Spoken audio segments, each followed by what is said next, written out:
Salut les amis.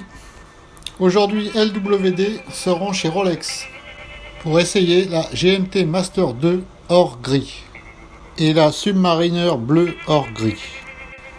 Peu de marques peuvent se vanter d'avoir autant de modèles. Placement loisir. Submariner, Sea Dealer, Explorer et bien sûr l'iconique GMT sont toutes des montres Rolex qui, bien achetées, peuvent être portées et revendues quelques années plus tard. Depuis quelques années, la GMT Master et la Submariner sont des Rolex dont la progression de la cote est la plus impressionnante. Elles ne représentent pourtant que 6% en volume des Rolex vendus aux enchères sur 10 ans. Toutefois, sa relative rareté sur le marché de la seconde main explique en partie son prix en augmentation constante. La GMT est un véritable mythe chez Rolex, au même titre que la Submariner. Au commencement étaient le rouge et le bleu. Dès son lancement en 1955, le modèle GMT Master de Rolex se distingue par sa lunette tournante rouge et bleu, graduée 24 heures, dotée d'une aiguille supplémentaire faisant le tour du cadran en 24 heures. Cette montre permettait aux pilotes de ligne des vols internationaux, en plein essor à cette époque, de lire l'heure en 2 fuseaux horaires simultanément.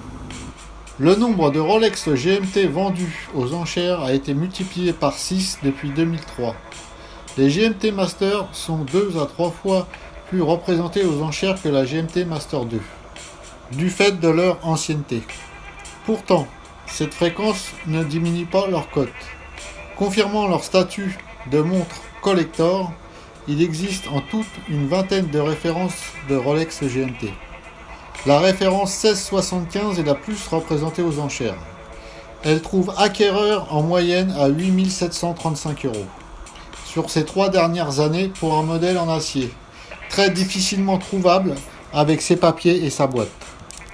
La référence 6542 affiche quant à elle le prix moyen le plus élevé, 55 465 € pour une montre en acier entre 2011 et 2013.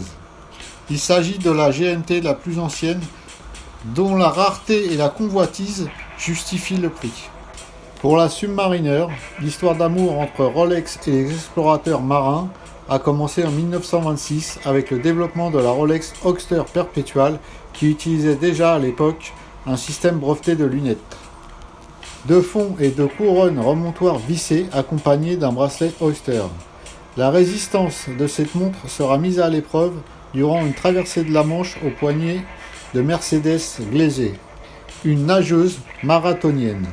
Après plus de 10 heures passées en eau froide, sa montre était en parfait état de marche, établissant la légendaire réputation de Rolex comme expert des milieux marins. Voilà pour la petite histoire. C'est tout pour aujourd'hui. Si vous voulez qu'on aille essayer des montres pour vous, abonnez-vous et laissez un petit commentaire, on choisira des modèles parmi vos propositions. Et on postera la vidéo sur YouTube. Salut les amis et à très bientôt pour une prochaine vidéo LWD.